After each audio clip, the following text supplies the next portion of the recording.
I was born from a giant, not the kind from your fantasies or nightmares, but one that was created in his image and of human error.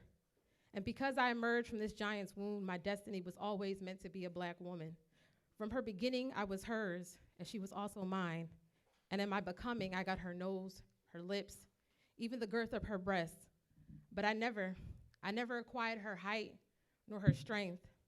And there's a reason God made her feet two sizes bigger than mine, because you can't follow a giant's steps, only walk in them. For trailing behind her only made me feel smaller, yet shielded, and in my rightful place. A place a child grows from nurture, a sweet soil eventually corrupted, but she was always my armor.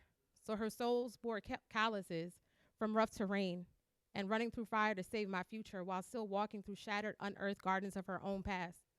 But my mother was always a giant among men, and there wasn't a beanstalk I've met that she hadn't already climbed or cut down to save me from thorns that she too once believed would turn into petals.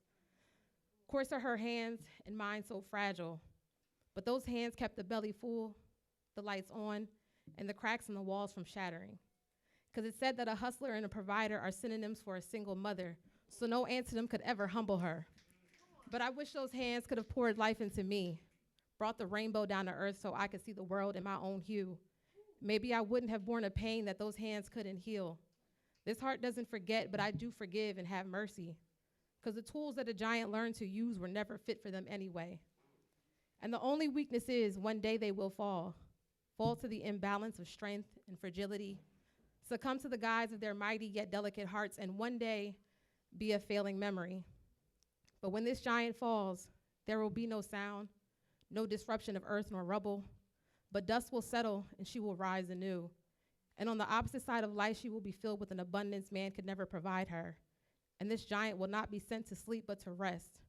Rest among the other giants who didn't have guides, but the forgotten maps of giants that once wandered too. And those footsteps that were once too big will become the perfect fit that leads me to my own magnitude. And as I become my own giant, I will never fear heights nor falling, because her love will have become my wings. Thank you.